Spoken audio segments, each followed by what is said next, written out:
network. At napakababaw ng foundation mo, anytime mawawala ang network mo. Ang tawag dyan, attrition. Kung ikaw yung tipong tao na nagtataka, tagal mo na sa negosyo, nagkakaroon na 10 downlines, after 1 month, 2 months, lahat yun wala, mabibuild ka na naman ng bago, maybe there's something wrong with your foundation. Baka hindi mo alam mag-duplicate, baka hindi mo alam mag-multiply, baka umaasa ka lang sa recruit at direct referral bonus. Pero kung paano yun i-multiply, paano yun i-duplicate, wala kang idea. Dito, kailangan sa training, matututo ka na mag-build ng napakalalim na foundation. Ito problema. Nakita na po ba kayo na ginagawa ng building?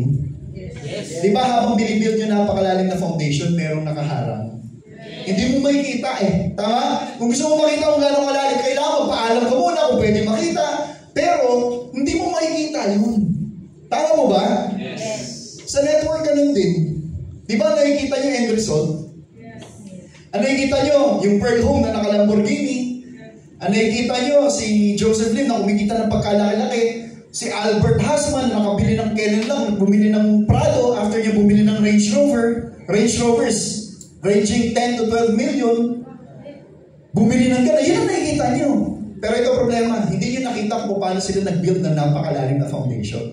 Alam nyo kung bakit? Tanong yung bakit? Bakit? Kasi just like yung building, meron ding nakaharang.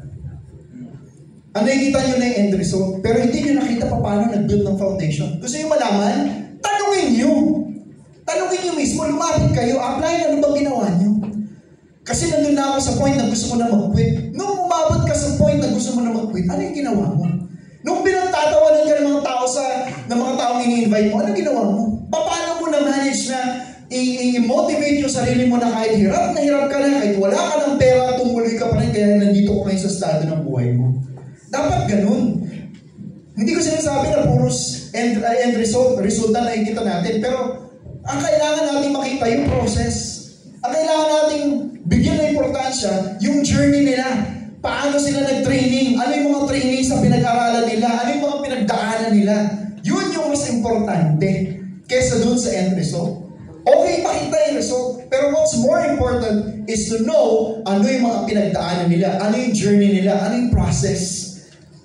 Anong ginawa nila? Paano nila na-manage yun? Para pag dumating yung point na mangyayari sa inyo yun, alam nyo rin kung anong gagawin. Nakuha niyo ibig sabihin?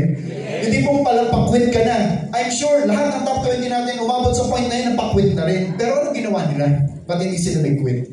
Ba't yung iba nag-quit sila hindi? Ano ginawa nila? Yun yung mga importante kailangan natin matanong, malaman. Then again, like I said, hindi mo basta-basta malalaman yun. Kailangan ikaw mismo merong initiative na alamin kung anong ginawa nila.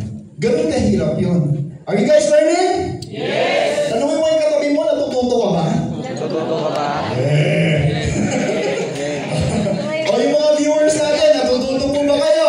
Yes! Okay, ano pa? Another importance of training, it helps you develop 100% belief sa sistema natin.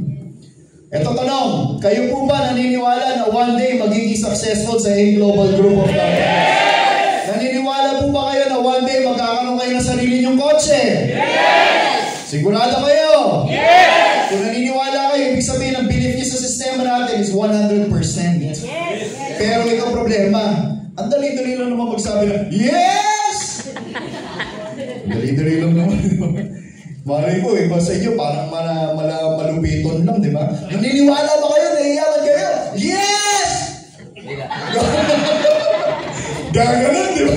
Hindi pa lang totoo. Bakit? Hindi 100% na belief mo. Tandaan nyo to, magiging 100% lang ang belief mo sa sistema natin kung ikaw umaata ng training. Kalokohan yun, kung naniniwala ka pero hindi ka umaata ng training, niloloko mo lang ang sarili mo. You can never succeed sa negosyo natin kung ang belief mo is not 100%. Kailangan maging 100% yan, kahit anong mangyari. Kailangan maniwala ka na AIM Global Group of Companies ang magpapabago ng buhay mo. Kailangan maniwala ka na AIM Global Group of Companies ang magbibigay sa iyo ng pinakaunang kotse mo. Hindi mo, maniwala ako 100% kailan kaya? Di ba? Parang, eto na. Sinusulat mo na yung mga mga plano mo. Tapos habang ginagawa mo yun, totoo ba yun magkakakotse talaga ako? Hindi 100% ang belief mo doon. Niloloko mo lang sarili mo. Hanggat meron magdududa, isa na ibig sabihin, kulang ka pa sa training. Hanggat may pagdududa, tatagal kayo ang global. Mga kaibigan, 19 years na po tayo. Yung mga nagsabi dati na hindi yan tatagal, 19 years ago, hanggang ngayon naghihintay sila kung kailan babagsak ang company. 19 years na! At nako mga kaibigan, ako nagsasabi sa inyo, just a few days ago, kausap namin sa Doc Ed. Ay, grabe. Talagang mababaliw kayo. Mababaliw kayo. Yung mga uplines nyo, sila Don, yung mga top 20, alam nila kung ano yun. Right now, mga vice presidents natin, Doc Ed, nasa Cebu. Nasa Cebu, tinutulungan yung mga leaders natin doon. Pupunta rin po sila ng Bohol. Kasi ang laki ng grupo natin doon. Ganun po ka-hands-on ang mga may-ari natin. And ako na po nagsasabi, this year, itong taon na to, grabe ang pagbabago na mangyayari. Hindi pagbabago, sorry. Grabe ang improvement na mangyayari sa atin. Ang bagong division natin, ayoko na masyadong mag-explain. Gusto ko si Doc Ed na mag-explain. Pero mangyayari yan 2 weeks from now. No, sorry. This year. Pero meron mangyayari 2 weeks from now na i-announce niya na talagang grabe. Okay? I believe yung Barley Glow, sinimulan na nito. Alam niyo na po ba kung ano nangyayari sa Barley Glow? Part na po siya ng empowered consumerism ngayon, hindi na direct selling. So, ibig sabihin, kung meron ka mga downlines na nakapagbenta ng Barley Glow, meron kang kikitain ng mga commission doon. Okay? So, yun yung Barley Glow natin. So, continuous po pag-improve ng ating company. Maniwala ka lang. No? Maniwala ka lang. May binuksan na po tayo sa Senegal, may binuksan na tayo sa South Africa, at marami pa tayong bubuksan. Magbubukas tayo sa Indonesia, magbubukas tayo sa New Zealand. Kung ang company walang ginagawa, hindi po mangyayari yun. Ang company continuous po na nag-i-innovate at nag-i-expand, kaya tayo successful.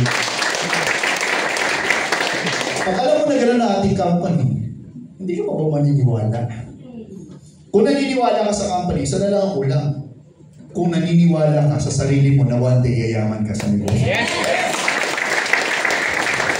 Hindi ko tanong mo to, naniniwala ba kayo na magiging successful kayo sa negosyo ito? Yes! Sabay? Joke lang, joke. Okay. Yun ang nagagawa daw ng training. O eto. It also enables you to develop good learning and listening attitude. Dito pa lang sa training, isang oras na tayo. Training pa lang ang topic natin. Bakit? We always put an emphasis on the importance of training. Kasi yun po ang reason kung bakit maraming hindi nagsasucceed. Kung bakit yung mga prospect nyo, pag may pinaprospect kayo, sasabihin nila, narinig ko na yan! Englobe, wala yan! Bakit? Yung mga nag-i-influence sa kanila na sinasabing scam ng global o una-unahan lang yan, simple lang. Yung mga tao yun, nag-global pero hindi umaten ng training, kaya negative ang tingin nila sa ating company. Hindi tamang sistema ang ginawa nila. Kaya nga dito, importante for you to attend training para ma-develop mo yung tinatawag natin good learning and listening attitude. Ano yung ibig sabihin nito? Yung maging humble ka. Kasi mahirap na puno-puno ka ng pride eh. Especially kung galing ka sa labas, tapos may natapos ka. College graduate ka, tapos yung nag-invite sa'yo, high school graduate lang. Parang, di ba, kung ako college graduate, nag-invite sa akin, high school graduate, di ba ka pagtapos ng high school? So, medyo mataas ang tingin ko sa sarili ko, ba't ako makikinig sa'yo? Hindi ako nag-spend ng ganito karaming oras para makinig sa isang hindi nagtapos. Tama po ba? Yes. Mas lalo kung mga professionals kausap niyo. Hindi ko nila lahat, pero marami.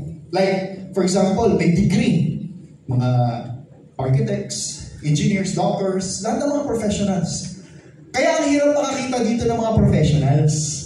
Alam mo bakit? Because of pride. Wala silang good learning and listening attitude. Bilib na bilib ako kay Attorney Drew magturo. Imagine mo, napaka-busy ng abogado na yan, pero mayroong good learning and listening attitude. Kaya naging successful sa AIM Global Group of Companies. Bakit? You will never learn sa negosyong ito. Kahit umatid ka ng trainings, pero wala namang pumapasok, wala kang ina-absorb simply because ang tingin mo sa sarili mo sobrang galing, sayang yung pag-attend mo ng training. Sabi nga dito, pagpunta mo sa AIM Global, you should be an empty cup. Sabihin niyo nga po, empty cup. Empty cup. Parang walang laman na baso. Para pag may tinuro sa'yo, lahat yan, masasalo mo. Kasi empty cup ka. Pag dumating ka sa Global na punong-puno ng pride, hindi empty cup, full yung cup mo, lahat ng ituturo sa'yo, matatapon lang kasi tingin mo sa sarili mo, sobrang galing mo. Alright? Siyempre, hindi natin masisisi mo ngayon. May natapos eh. Iba yung mindset nila sa labas eh. That's why we encourage all distributors, professional man yan or walang natapos, to always attend training. Bakit? Kasi pag nag-attend sila ng training, doon lang nila ma-realize how important good learning and listening attitude is. How important being humble is. Kung may sakit ka, doktor ka, magpapagamot ako sa'yo. Magaling ka eh. Kung may gusto ko ipagawa na bahay, kukontakin kita. Architect ka eh, may degree ka eh, deserve mo yun. Pero ibang usapan, pag nasa Global ka, kung ano man yung alam mo sa labas, walang kinalaman yan sa Global. So pag pumunta ka sa Global, you should always be an empty cup kasi kung ano man yung alam mo sa labas, iba po ang usapan sa Global. Humble down para kung ano man yung ituturo namin, ma-absorb mo lahat at magiging magaling na leader ka sa Global. Alright? Marami akong kilala, distributors, nung nagsimula, power, apply, di ba? Napaka-humble. Di ba napaka-humble? Ang galing. Apply, pwede pa picture. Di ba? Napaka-humble talaga. May good learning and listening attitude. Pero nung kumita ng pera, naging global ambassador, nakilala, maglalakad niya. Di ba na gusto? Di ba? Kung dati, apply, ngayon ko maglalakad. Tapos may magpapapicture, apply, pwede pa share. Mamaya na, busy ako. Yeah! Maraming ganon. Di ba, lakas ang dating. Pwede pa picture, mamaya na. Kailangan pa magpaset ng appointment. May alam ako ganun, papaset pa ng appointment para lang makausap, ma-mentor. Samantalang dati, nandun nag-iisa alas 2 sa 7-Eleven, nakikinig, power na. Pero nung kumita lang na malaki, nag-iba na ang tingin niyo sa sarili niya. Tandaan niyo po ito. Ikaw ba naka-experience na ng ganito? Nung wala pa kayong pera, ang tingin sa inyo ng mga mahal niyo sa buhay, mga kamag-anak ng kaibigan, ang tingin sa iyo, pag wala kang pera, totoo, di ba? Ano yung sinabi ko?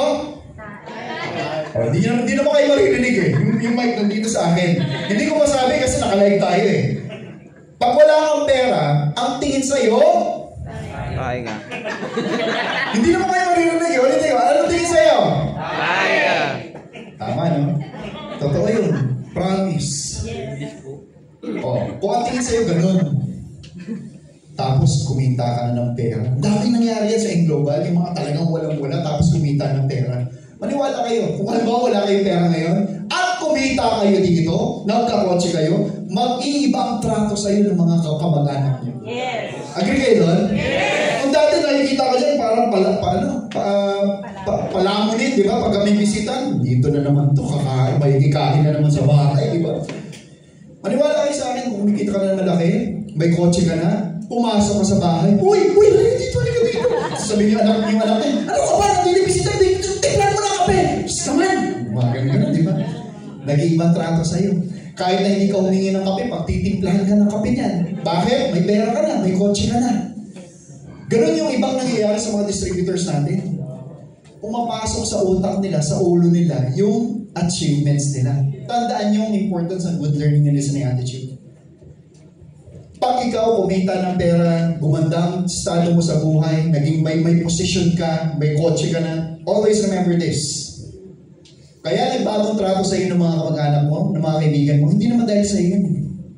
Kaya nagbagong treatment nila dahil sa posisyon na hawak mo at hindi sa iyo. Doon sa posisyon, doon sa pagiging global ambassador, doon sa kinikita mo, doon sa kotse, pero never yun about sa iyo. Nakuha niyo ibig sabihin? So don't expect na kailangan maging mayabang ka rin. Dahil kumita ka na naman laki, you will always be meant for an empty cup. Empty cup, humble ka palagi. Kasi hindi ka naman tinatrato ng iba ng mga kamag-anak mo dahil sa iyo mismo. Dahil dun sa na-achieve mo. Yun ang pinipraise nila. Ang pinipraise nila yung mga na-achieve mo, hindi ikaw. Kasi ikaw, mga kaibigan, dapat palagi kang humble. Dapat hindi mo nilalagay sa ulo mo lahat ng mga na-achieve mo sa buhay. Kaya dapat patuloy ka pa rin na tumutulong sa mga taong humihingi ng tulong sa iyo. Pagka ikaw kumita na ng pera dito. Hindi po magpa-picture. Mamaya, busy ako eh. Yeah! Huwag ganun ha! Tandaan nyo, yun important sa training. Yung nalalaman nyo to. Na pag, kailangan palagi tindihin. Teka lang, nagsimula ako ganyan dati. Tapos i-reject ko.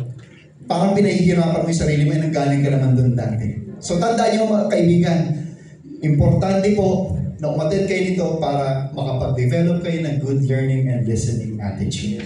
Sabihin mo nga sa katabi mo, dapat may good learning and listening attitude ka. Dapat may good learning and listening attitude. Sabihin mo sa katabi mo, huwag lalaki ang ulo. Huwag naman yung physical na laki ang ulo. Hindi ka. Okay. Okay na yung ba to? Malaki ulo nito. Joke lang. Si Jeff Bezos, isa sa mga pinakamayamang successful na tao sa buong mundo. Siya po may-ari ng Amazon. Sabi niya, if you don't understand the details of your business, you are going to fail. Ano ibig sabihin nun? Wala siya sinabi na 50-50, there's a 30% chance you're going to fail. Sabi niya, you are going to fail. Ibig sabihin, 100% certain, sure that you are going to fail. Kung hindi mo alam ang details ng negosyo mo. Tanong, sigurado ba kayo na alam nyo ang details ng negosyo nyo? Yes. Pag ikaw, accumulated income mo sa lahat ng accounts mo, less than 200,000 pesos, magkano PMA mo? Minimum 500. Ano ko ito? O ito, tanungin natin about si 24/7 or iGlow na lang ulit. Diba? O Restore Life, kabisado yan na ba lahat? Mansion natin, Bibo, OVI. Pag halimbawa, isang nagmumotor na aksidente, automatic pa pagka yun, nakapag-OVI, covered siya ng OVI kaagad. Kung siya naka-bronze or naka-platinum or triple platinum, na aksidente, covered ba? Depende. Very good. Yun yung mga kailangan natin maintindihan.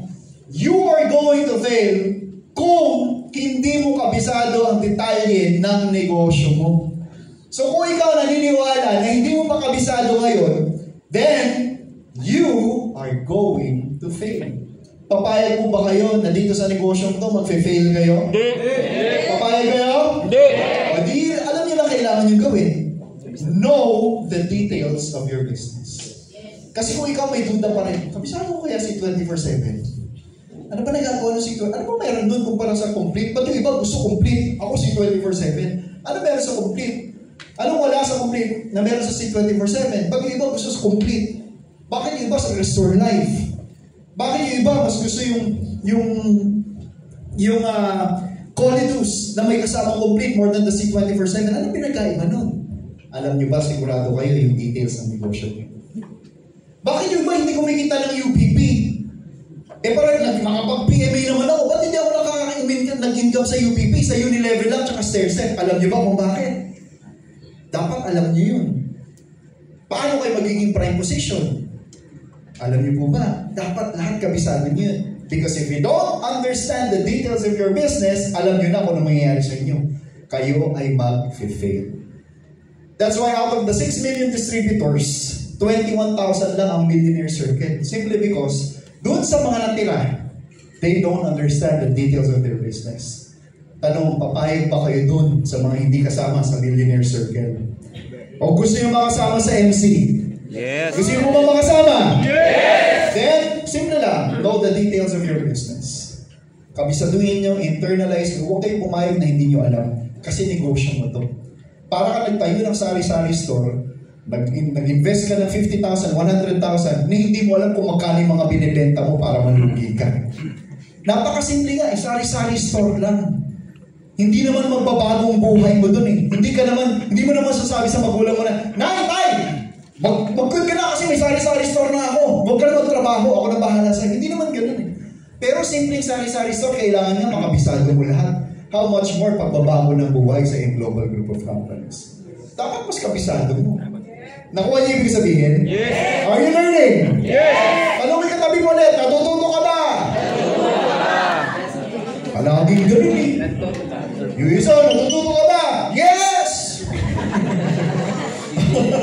Ito. Attitude is more important than skills.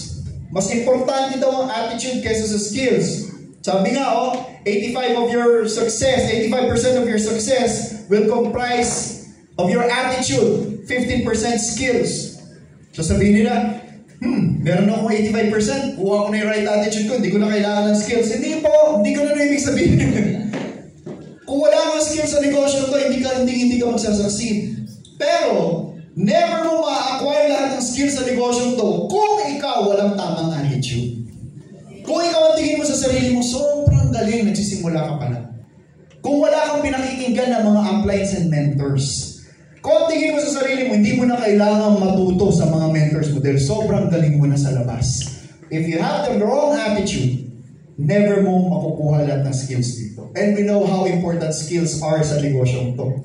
Kung wala ka dito, don't expect makakapagpapayin ka.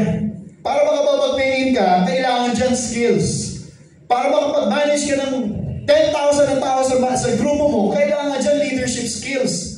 Pero hindi mo nga matututunan yan kung wala kang tamang attitude. Kaya napaka-importante dito, meron kang tamang attitude. Attitude is more important than education. Kasi iba dito, ang baba ng tingin sa sarili. Bakit? Nakakita dito, may degree, professional, tapos ako, wala akong natapos, di ba? Baba ng tingin sa sarili. Tandaan niyo po to, sa AIM Global, hindi po importante na may natapos ka. Ang mas importante dito, malaki ang pangarap mo at meron kang tamang attitude.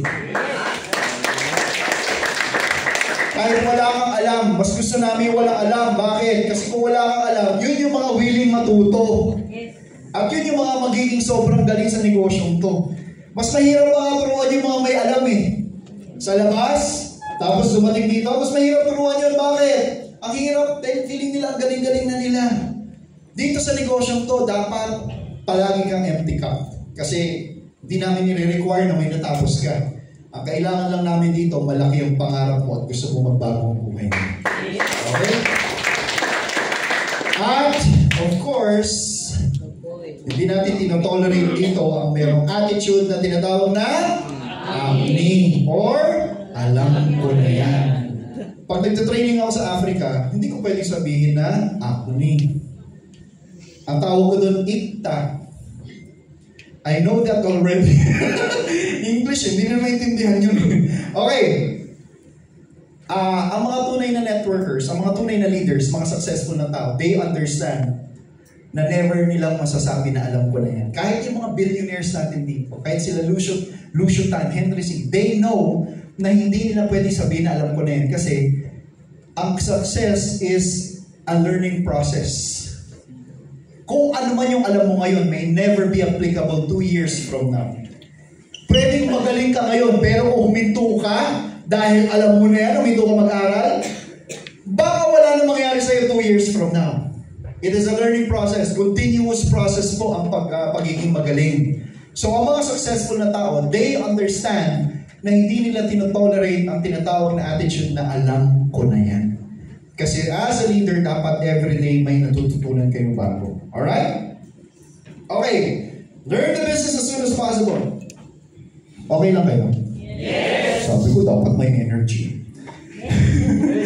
Pwede bang raise both your hands niya. Raise both your hands, left and right. Tapos tap niyo yung shoulder ng left and right niyo. Hawakan niyo yung shoulder. Yan, hawakan niyo lang. Yan. Alam mo gagawin mo, hindi mo siya tatapigin. Ang gagawin mo, yuyugin mo. Yan, yugin mo. Yugin mo. Yan, yung malakas. Yan. Tapos sabihin mo sa katabi mo, huwag ka mo nang matutulog. Yan. Okay.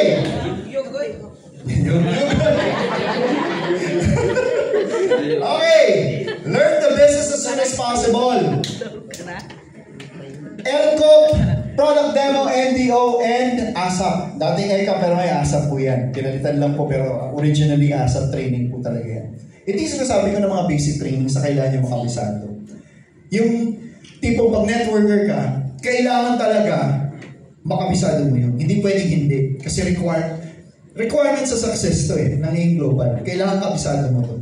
Yan hindi mo kahit na natutulog ka, nakapikit ka, kaya mo i-discuss to. Pero hindi ko sinasabi na ito lang kailangan nyo malaman. Kaya nga kailangan nyo mata ng training para mas matutunan nyo yung mga mas advanced na trainings.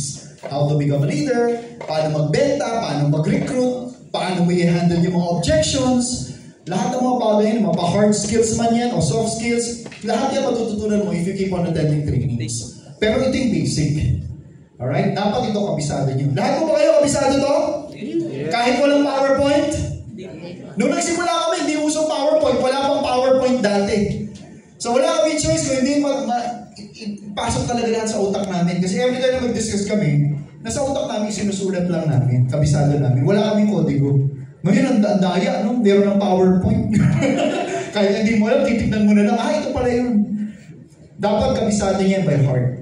To the point na pagka may kausap ka, kaya mo mag-NTO kahit wala kang PowerPoint. Nag-uusap lang kayo by, sa one cup of coffee.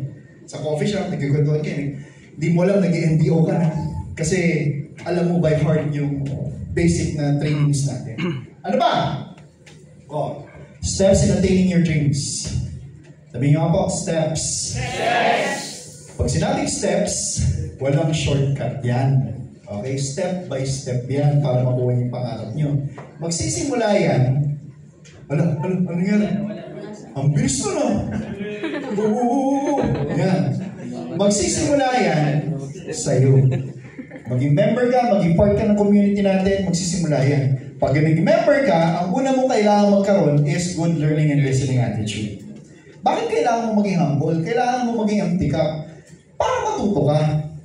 Kasi kung punong-puno ka ng alam sa labas at ayaw mo matuto, wala kang matututunan sa AIM Global. Kaya mo kailangan ito para may matutunan ka. Kasi pag may natutunan ka, meron kang maituturo sa downlines mo. Mahirap kasi wala kang may turo eh. Apply, pa-mentor naman. Ay, ako hindi ko alam, bahala kayo dyan. Di ba? Parang gano'n. Importante sa akin, meron kang may invite ka. Hindi mo ma-mentoran kasi hindi mo maturuan dahil wala kang natutunan, dahil wala kang good learning and listening attitude. Pag nakapagturo ka, ano susunod mangyari? Makakapag-duplicate ka na. Dito tayo magkakaroon ng tinatawag na stable income. Stable network. Hindi pwede ikaw lang magaling sa organization mo, sa team mo. Ang goal mo is maging magaling ka para may maituro ka at ma-duplicate mo yung mga downlines mo na maging kasing galing mo. Hindi pwede ikaw lang magaling. Ang tunay na leader, dapat gusto niya sa team niya, lahat sila magagaling o dapat mas magaling pa yung mga downlines niya kaysa sa kanya. Yun ang tunay na leader. Meron kasi mga distributors, magaling ako, hindi ko ituturo lahat para ako lang magaling. Hindi pwedeng ganun. Ang tunay na leader, lahat ng alam niya ituturo po yun. May iduduplicate niya para maging stable ang network. Alright? Ano pa? Pag nakapag-duplicate, makakapag-delegate. Pag nakapag-delegate, ayan na. Makakapag-multiply na. Yan na yung ma-apply yung law of leverage. Yan na yung dadami at lalaki ang network niya. Pag lumaki ang network, that's the time na magkakaroon siya ng network. At kikita na ng income. So pag kumita ka ng income, malaki income mo, makukuha mo ang mga pangarap mo. This steps po ang tawag ko. Ang tawag dyan steps. Bakit marami dito hindi nagsasucceed? Simple lang. Nag-join. Wala dito. Hindi nakapagturo. Walang good learning listening attitude eh. Hindi nakapag-aral. Wala natutunan. Kung wala ka natutunan, wala kang may tuturo. Kung wala kang may turo, wala kang may duplicate. Hindi ka makakapag-delegate. Pero marami dito, marami kakilala. Anong ginagawa? Invite na invite, maraming mag-join. Nakakapag-multiply. Nakapag-multiply, nagkaroon ng network. Nagkaroon ng income temporarily. Bakit? Iba nga po ang malaking network versus malaking network at stable na network. Hindi niya na-duplicate. Paano yung ma-maintain yung network niya kung wala mga leaders dun sa ilalim? Kung siya mismo hindi nga leader, marami lang kakilala. May temporary income, pero eventually mawawala rin yun. Hindi niya makukuha yung mga pangarap niya. Step by step po ito. Dapat lahat yan gagawin niyo. Maliwanag po ba? Yes! Okay, ito na. Bakit AIM Global? Pwede namang empleyado. Pwede namang mag-traditional business ka. Bakit AIM Global? Okay, ito. Ito ang gawin natin basis. Capital, overhead expenses, risk, skills, time, tsaka probability to achieve one's dreams. Compare natin ang employment, traditional business at AIM Global. Sa employment, Tanong, meron po bang kinakailangan na kapital sa employment? Yes. Ano yung kapital mo? Graduate. Ano yan? Requirements? Aral. Hindi, ang tawag po doon, overhead expenses. Pero yung kapital mo bilang empleyado, bawa, o i-hire kita, kailangan ko ng kapital. Meron ba gano'n? Meron. O sige, i-hire kita, pero bago kita i-hire, maglabas ka muna ng kapital mo. Meron mo ba? Wala? Meron. Wala. Meron. Kasi bago ka i-hire, halimbawa, i-hire ka as an architect or a professional salesman. Bago ka i-hire, ito nga hanapin nila. Degree mo. Bago ka magka-degree, kailangan mo muna magbayad ng tuition fee for 16 years. Yes. Hindi ka naman magiging engineer. Ay, hindi ka naman magiging engineer kung hindi ka nakapag-elementary. Hindi ka nakapag-high school, hindi ka nakapag-engineering na course. Tama. Kailangan bayaran lahat yan. Para saan? Para magkaroon ng sweldo na magkano? 16 years ang pinaghirapan mo para sa ganun kaliit na sweldo. 580. Employment po yan. Pagdating sa kapital ng traditional business, alam naman po natin, malaki kapital, maliit ang profit. Maglabas ka ng 100,000 para magpatayo ng isang sari-sari store. Sa tingin mo, every month may 100,000 ka rin na income? Wala. Kasi kung malaki ang kapital mo, ang profit mo maliit lang. Ito maganda sa global. Baligtad. Wala ka nga kapital eh. Hindi nga low ang kapital eh. 18,000, may kapalit na 22,000 na produkto eh. Sa tingin mo, kapital yun? Walang kapital po. Pero, malaki ang profit. Yung iba kumikita dito ng kalahating milyong piso. Saan nagsimula?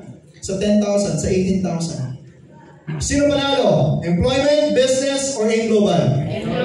Global. Overhead expenses, dito pamasahe. Di ba? Pamasahe, pagkain, pag-empleyado ka. Sa traditional business, madugo po to. Ang babayaran mo, office rentals, staff salary, bills, office supplies, etc. Tax. Sa networking, tama. Sa global, katulad na empleyado. Kailangan mo lang dito pamasahe. Minsan, wala ka pa pamasahe. Magwa 1, 2, 3 ka pa. Di ba? Ayoko mang aminin to, pero dati nakapag 1, 2, 3 ako nung nagsisimula ako more than 20 years ago. Sasakay ako sa bus. Ay gusto ko kumate ng training. Mga training nila Georgian Gonzalez, Arnel Limpin, the late Francis Miguel. Yun yung mga naabutan ko ng mga trainings. Na hindi sila as owners, hindi sila as vice presidents, but as networkers. Nakita ko paano sila nagtrabaho. No? So excited ako. Ang gagawin ko, sakay ako ng bus. Eh di ba may mga natitirang mga ticket doon, hindi binubulsa ng mga pasahero. Gagawin ko, kukunin ko yun. Pagkaparating na yun, yung konduktor, ilalagay ko lang sa tenga ko. Tapos kunwari natutulog ako para makita niya na nakabayad na ako. Tapos pagka nandudo yung konduktor, palapit na ako, papara na ako. Nagwa 1, 2, 3 ako dati, akala mo. So ibig sabihin, sa global, kahit wala akong masahe, basta may paraan, pwede magbagong buhay mo. Tama? Sino dito yung nagutom na ginagawa ito negosyong to? Wala pang bilhin ng pagkain. Ibig sabihin, nasa tamang direksyon kayo. Kasi lahat ng yumaman dito, naranasan ding magutom. Kaya kung ikaw nagugutom, isa lang pwede niya sabihin, yes, nasa tamang direksyon ako at payaman ako sa global group of companies. Pero kung ikaw never mo pa na-experience magutom, yari. Baka ang direksyon mo mali. Papunta dito yung success, papunta ka rito. Hindi, joke na. Okay, pagdating sa risk, ang employment daw stable. Hindi ako naniniwala. Kasi kahit na kumikita ka ng stable income, pag yan nagsarado, wala ka ng stable income. Sa traditional business, mataas ang risk. Magpatayo ka ng restaurant ngayon, kumikita ka, the next month, nagtayo si McDonald's, the other month, nagtayo si Jollibee, bankrupt ka the next month. Okay? Sa networking, maliit ang risk. Bakit maliit ang risk? Wala ka naman nilabas na pera eh. Ang kailangan mo lang yung commitment mo na matuto talaga. When it comes to skills, gusto mo kumita ng malaki, kailangan sobrang galing mo. Kung gusto mo maging vice president sa isang company, kailangan graduate ka sa mga kilalang universities. Sa traditional business, alam naman natin na bago ka maging successful businessman, kailangan mabankrupt ka muna ng ilang beses. Tanong, gusto mo mabankrupt muna ng ilang beses, mawalan ng napakaraming pera bago kayo kumita sa negosyo? Hindi. Sa ating negosyo, ng AIM Global, yung skills mo dito, kahit wala kang skills, matututunan mo lahat. Basta like I said, meron kang good learning and listening attitude. Basta meron ka nun, lahat ng skills matututunan mo, magiging magaling ka, magiging successful ka sa inyong global. Time! 12 hours a day. So traditional business, no work, no pay. Isarado mo yung negosyo mo ngayon, sigurado wala kang income. Sa negosyo nito natin, meron kong tinatawag na time freedom. Palapakan naman natin. Malaki ba ang chance na maging successful ka sa employment? Maliit. Traditional business, depende kung magaling ka. Pero sa global, like I said, lahat matututunan, wala kang babayaran, libre lahat ng trainings. So dito sa mga to, sino panalo? Yan po yung reason bakit global ang pipiliin natin. So ito, hindi ko na masyadong papakita. Ito lang yung mga achievements no, kung bakit global. Mga achievements, hindi lang locally, internationally, yung mga nakuha natin ng mga events. Palampakan ulit natin ang global. We're even part of the largest human smile sa Guinness Book of World Records. Hindi naman tayo magkakaganito kung konti lang ang distributors natin. Pinuno po natin ang buong Philippine Arena para lang maging part tayo ng Guinness Book of World Records. Ito yung mga events natin kung bakit napaka-successful natin.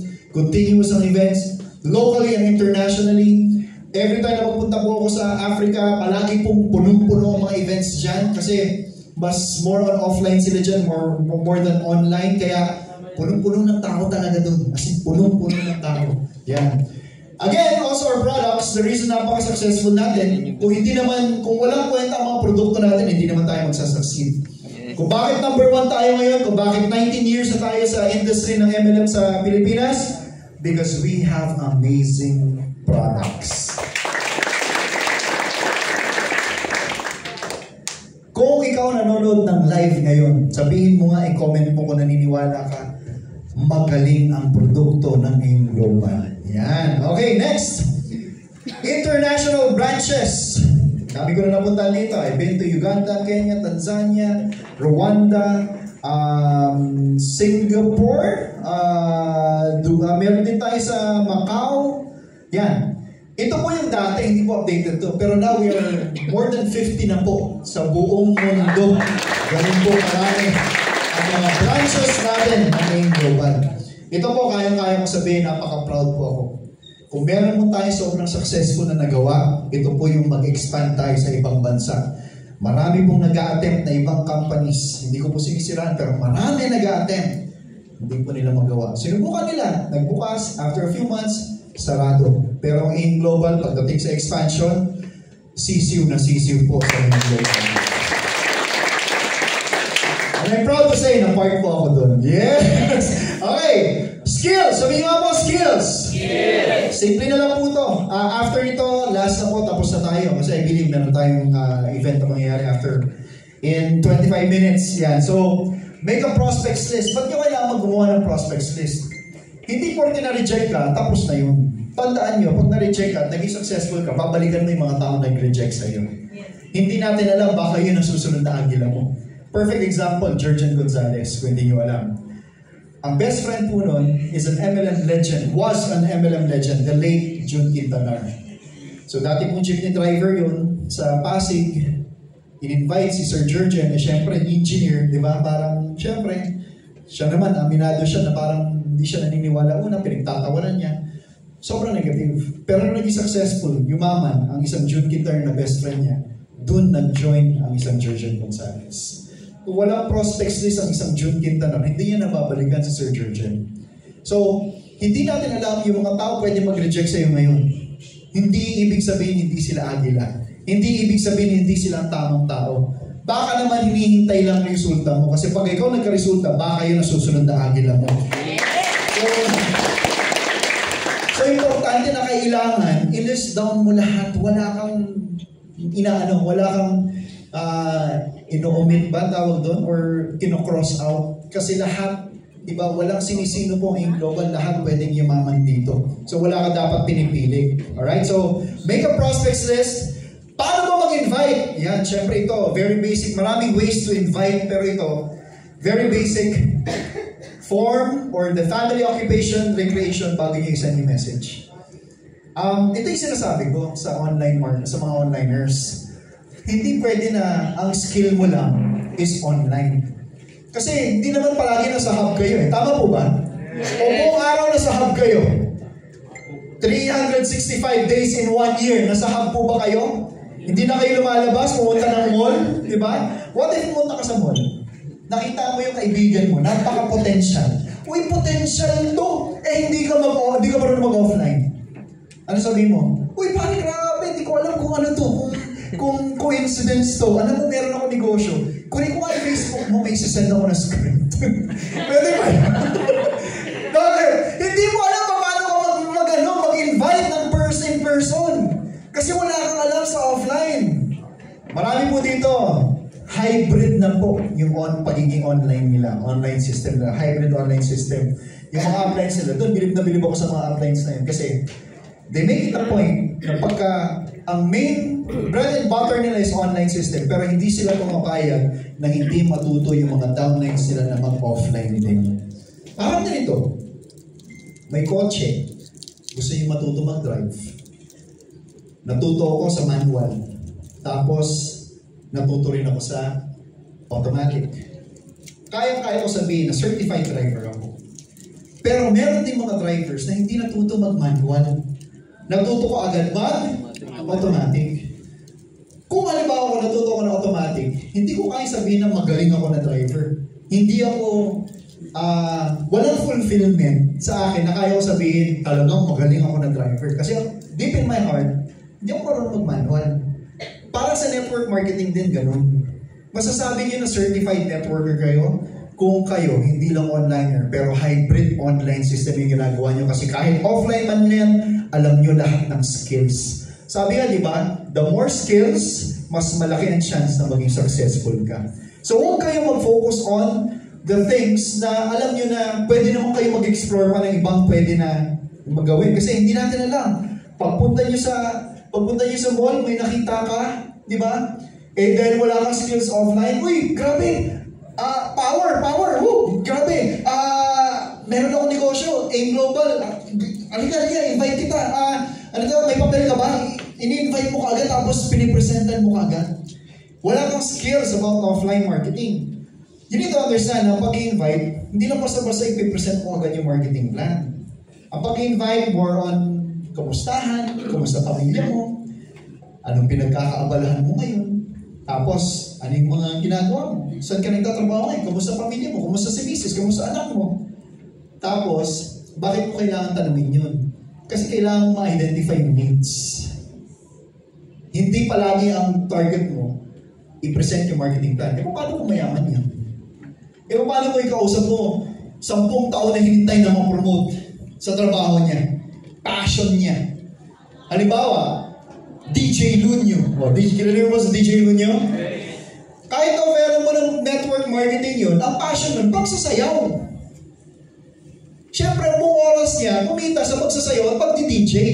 So, hindi ibig sabihin na kailangan, hindi ka naman kumikita na kasi laki sa AIM Global kaya wala yan. Hindi, passion niya yun Paano kung gano'n ang uusap mo? So, sa tingin mo, madali mo siyang ma-invite by presenting the marketing plan alone? Hindi. Ang gagawin mo, magtanong, kamustahin mo, alamin mo kung ano yung need niya. Pag nalaman mo yung need niya, dun mo ngayon ipapasok yung negosyo natin. Halimbawa, meron siya kamag-anak na meron nararamdaman na hindi maganda. Marami tayong produkto. O kaya, namumroblema siya kasi palagi siyang na-aksidente sa kakasayaw. Ano sa tingin mo pwede mo i-offer niyo? OVR. Pag nagustuhan niya yung produkto, o ano sasabihin natin? Alam mo ba dyan sa produkto na yan, behind those products, meron tayong negosyo na pwede mong gawin kahit 2 to 3 hours a day lang na nasa loob ka ng bahay. Magiging interesado yun. Hindi basta-basta direct ang approach sa pagre-recruit. Dapat yan, ito, ask questions para malaman mo kung ano yung pangangailangan ng tao. And dahil sa pangangailangan ng tao, doon mo ipoposition ang ating opportunity. Maliwanag mo ba? How to invite? Malalaman mo yan kung ikaw attend ng trainings. Kung nagbabasa ka, kung nanonood ka sa YouTube, ang daming ganun. Okay? Ano pa? Types of invitation. Ito yung telephone invitation. Ito, napakaano to sa mga onliners. Pag nag-invite ka, dapat ganito yung tsura mo. Hindi ganyan. Ibig sabihin, Pag nag-invite ka, punong-puno ng energy and excitement. Tama ba? Sa online, pag nag-how, tinatawagan nyo na yan. Tama po ba? After you must set yung script at naging interesado, video call ka agad. Tama po ba? Imagine mo, pagka nag-how, tapos tinawagan mo, nakagaroon ka. Power. So, tingin mo naniniwala nyo. Ay, grabe pa yaman tayo. Kailangan puno-puno na energy. Kasi pag ikaw puno-puno na energy, makikita niya, ano kaya meron dito? Ba't parang baliw? Di ba? Parang ganun. Ano kaya ginagawa nito? Excited na excited. Magiging interesado yan. Kaya pag naging interesado yan, madali na lang kung mapaniwala yan. Itsura mo, okay lang kahit ganyan, basta alam mo payaman ka. Di ba? At saka importante dito, pagka mag-video call ka na, ito importante talaga. Kasi parang personal invitation na rin yun kahit na naka-video call ka eh. Kailangan yung itsura mo, pang-negosyante naman. Alam ko mga Gen Z kayo, walang problema pagka kausap mo Gen Z, walang kaso doon. Kasi ngayon, usap-usap pagka Gen Z ka, tulad natin, mga Gen Z, pagka ganun, kailangan yung suot mo. Hindi naman ako ganito magsuot sa Africa. Pagtatawanan ka sa Africa, pag ganito suot mo. Kasi sa mga Africans, mapa-training man yan, NDO or LCOP, kailangan naka-coat and tie ka. Not necessarily tie. Pero ako minsan nga nahihiya eh. Kasi yung mga leaders, naka-tie, ako naka-coat lang, tapos naka-long sleeve, tsaka naka-slacks, at tsaka leather shoes. Pero ganun ibig sabihin, kailangan makibagay ka. Eh syempre, mga kausap mo ngayon, mga Gen Z katulad ko, kailangan ganito rin ang suot natin. Okay. Pero ano yan, ang point ko dito, power dressing, importante po yung itsura mo. Huwag kayong mayayabangan sa mga uplines natin. Huwag kayong mayayabangan sa mga uplines natin na uplines nyo na ang gaganda ng mga binibiling. Hindi naman kailangan yan. Ba't bibili ng sapatos na 30,000? Ba't bibili ng mga sapatos na 75,000? Ba't bibili ng mga damit na mga 10,000? Kalukuhan naman yun. Mga kaibigan na sa Pilipinas po kayo. Alam niyo po yan. Ang mga Pilipino, mahilig mag-judge. Pag nakita ka, di ba? Nakita kang payaman, sinasabing payaman, tapos ang suot mo ay walang ka-brand-brand. Yun ang una nilang may isip sa utak nila. Ay, scam yan. Kaya hindi At saka deserve nila na bumili. Bakit? Deserve nila kumikita sila na malaki eh.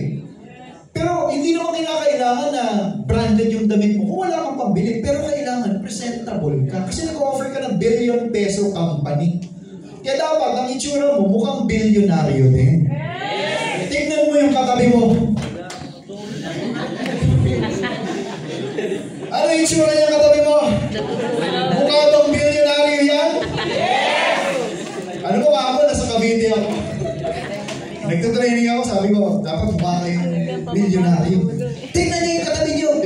Ano yung itsura niya? Iba, mukhang milyonaryo. Isa, mukhang addict. Walang hesitation. Pero, di ba, kung titingnan niyo, kung mukha kang addict nga, di ba, kung paano maniniwala sa iyo yung mga tao? Kaya dapat, magmukha kang gwapo, magmukha kang maganda, di ba? Mag-ayos ka, mag-invest ka sa itsura mo. Kasi hindi dahil sa pagyayabang yun, hindi dahil sa pagpuporma. Kasi ang Pilipino, mas pinaprioritize. Meron ako napanood na vlog. Kung kilala niyo si Paring Hyde. Kilala niyo si Paring Hyde? Yes! Yung nagbebenta ng mga Rolex watches. Interview niya si Tito Mikey. Ano pinag-usapan nila? Yung mga branded na mga damit. Na how important yung mga branded na mga damit sa pagnenegosyo. Negosyante tayo mga kaibigan, in-offer niya negosyo. So dapat, you should look like a businessman. So dapat ganun tayo. Kahit na yung mga Gen Z, alam niyo naman yung mga anak mayayaman, di ba? Kahit na naka-t-shirt lang, alam mo mayaman ka agad eh. Kaya dapat, mag-invest tayo dito sa power dressing. Kasi pinaka-importante sa negosyo, first impression. Sabihin niyo nga po, first impression. First impression. Pag ako prospect, unang kong tingin sa'yo, doon ako maniniwala, doon ako makikinig sa'yo kung karapat dapat kang pakinggan dahil sa itsura mo.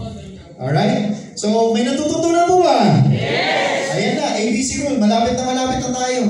Ito po, isa sa mga reasons kung bakit tayo, AIM Global Group of Companies, is the #1 MLM company sa buong Pilipinas ngayon kasi na-apply po ng bonggang-bongga ang tinatawag na ABC rule. Sa mga hindi nakakalam, ano ba yung ABC rule? Ang A means yung advisor or yung apply mo, yung mentor mo. B, bridge, ikaw yun. C is the customer or yung prospect mo. So, before you apply, pwede ito online or offline. Pag ikaw nag-apply nito, ABC rule, dapat ang palaging bida si apply. Kahit sino pa to, ang bida si apply. Halimbawa, marami pang babae dito. Sino gusto yung artista na tawagin na banggitin ko? Ann Curtis. Oh, yan, si Josa, no? Sumikat yun sa Sigihor, no? Yung mga ano niya, no? Yung mga ganun-ganun niya, no? May ikot-ikot siya, di ba? O, si Ann Curtis na lang, di ba? Kasi sobrang yaman din naman to. Nakita ko yung kotse niya, Porsche, na black. So, sabihin natin, ang ABC room, dapat ang palaging bida, si apply. Sabihin natin, yung prospect mo si Ann Curtis. The way na i-build up mo si upline, dapat hindi nakaharap si upline kasi pag binuild up mo si upline na nakaharap si upline, magmumukha siyang mayabang. So, pag-usapan muna natin ang offline. So, halimbawa, kasama mo si Ann Curtis, nakita mo si upline, ang pangalan ay, anong name mo bro? John. Tama, John? Halimbawa, si John, example lang, kunwari high school graduate, no? Kunwari high school graduate si John. Nakita mo, kasama ko si Ann Curtis. Uy, Ann, grabe, ito yung apply ko. Ito yung reason kung ba't ako nandito sa Global. Alam mo pa, high school graduate lang yan. Pero kumikita ng kalahating milyong piso isang buwan. Ngayon, 3 kotse. Tara, punta natin. Ito na, nilapitan niya. Apply ng power, grabe, kasama ko si Ann. Huwag mo sabihin Ann Curtis or si, di ba? Parang wala lang siya, parang nobody. Apply. Naikwento na kita, pwede pa share ng konti. So, ano gagawin ni John? Nakakausapin niya. Bidang-bida siya. Bakit? Na-build up mo eh. Not the other way around. Huwag mo i-build up si customer, si prospect. Kita mo yung upline mo. Uy, halika dito, upline, grabe, kasama ko si Ann Curtis, ang yaman-yaman nito, mas mayaman sa'yo. Ano sasabihin niya? How to be you po? Sasabihin niya, how to be you? Kaya dapat, ang palaging bida, si upline. Ganon din sa online. Importante ito yung reason ba't #1 tayo, ba't napaka-successful na yung global. Halimbawa, timbrehan mo na yung upline. Upline, kausap ko ngayon yung prospect ko. Pwede bang i-video call kita after? 3-way call. Siyempre, maghihintay niya si upline. Bago mo tawagan, i-build up mo na. Ito si upline ko si John. Dating ano yan, yung kakausapin, tatawagan natin ngayon. High school graduate ka niya, 3 kotse, kumikita ka lahat ng milyong piso isang buwan. Wait lang, tawagan natin. Upline, power, grabe! Diba? Parang gano'n. Kasama ko ngayon si Ann Curtis. Eh, syempre, apply naman. Huwag naman gano'n. Di ba kanwari, ikaw pa rin yung bida. Di ba? So, ito po, napakasimpleng skill. Pero totoo niyan, ito po ang isa sa mga dahilan kung bakit #1 ang AIM Global Group of Companies. Yes. Okay? Apply yung 24 to 48 hour rule. Tandaan niyo po ito. Hindi porke naging interesado sila, maniniwala ka na 2 days later makikita kayo. Make sure na i-follow up yan in 24 hours. Kasi marami mga kasalamuhayan ng mga negative. Na kung hindi mo na-set yung mind yan na marami silang mga kasalamuhan ng mga negative, baka yung positive na excitement nila maging negative, hindi na magre-reply yan. At sa mga onliners, bakit kailangan mo ng 24-hour rule? Tandaan nyo, kaya nag-how yan sa inyo kasi naghahanap ng opportunity yan. At hindi lang kayo ang nag-iisang onliner sa mundong ito. Ibig sabihin, naghahanap ng opportunity yan. Lahat na makita niyo opportunity, magtatanong yan how. At doon magkakaalaman kung sino yung mas magaling na onliner. Kaya kayo, as an onliner, hindi kayo basta magdidepend lang na, okay na, nag-how na siya, na-presentan ko na. Who knows, baka meron din isang taga-AIM Global na dihamak na mas magaling kaysa sa'yo at mas kapaning-paniwala kaysa sa'yo, dun yun mag-join. So important to apply the 24-hour rule. At saka again, kailangan magaling ka sa skills. Alright? Lastly, goal setting. This will be my last topic. pag nag-set ka ng goal, it should always fall sa category ng SMART goal. Sabi nga po, SMART goals. Smart goals. S, specific, M, measurable, A, attainable, R, realistic, and T, time-bound. Huwag na huwag kayo magsaset ng goal na walang hindi pasok dito. Kailangan swak na swak sa SMART goal. Nag-join ako ngayon. Ang goal ko is to become a global ambassador tomorrow. Specific? Oo. Measurable. Pero attainable ba yun? Hindi. Realistic? Hindi. Unless bumili ka ng produkto na worth 1,000 points. Pero kalokohan yun. Tama? Time-bound, oo. Pero hindi pasok sa lahat. So kung magsaset ka ng goal, halimbawa, I want to become a global ambassador in 10 months. Paano? Magiging silver executive ako muna in 2 months. After 5 months, magiging gold executive ako. 5 months later, after 10 months, global ambassador ako. Paano? Itong gagawin ko every single day. Pagkagising ko pa lang, ito na yung gagawin ko. In 2 months, kailangan ko ng 10 points para maging silver executive. That means ilang points ang kailangan mo produce every day para in 60 days makapag 10 points ako. Ito ang gagawin ko. Paano ma-attain yun? Ito ang gagawin ko. Pagkagising ko ng ganitong oras, ito ang gagawin ko. Pag nagawa ko ito, mapuproduce ko itong points na ito. After 2 months, magiging silver executive ako. Lahat yan, specific, measurable, attainable, realistic, at saka time-bound. Ganun po mag-set ng goal. It will always start sa daily goals niyo. Huwag niyo sasabihin na magiging silver executive ako in 2 months. Paano? Ang dali-dali sabihin 2 months silver executive. Pero paano nga? Dapat specific. Ano gagawin mo araw-araw? Ilang taong kakausapin mo araw-araw para ma-hit mo yun? Kasi kung papasok, kung gigising ka na wala kang kaplano-plano for that day, mapaparalyze ka. Minsan sabihin mo, wag muna ngayon, kaya ko pa naman yan next week, di ba? Pero kung meron kang araw-araw na plano na gagawin, ma-force ka na magtrabaho. At yun yung ginagawa ng mga top 20 natin ngayon kung bakit napaka-successful nila. Alright? Marami po ba natutunan? Yes! Again, so with that, maraming salamat po. I hope marami natutunan. God bless you all. Sa mga viewers natin, thank you so much for tuning in sa ating Facebook Live.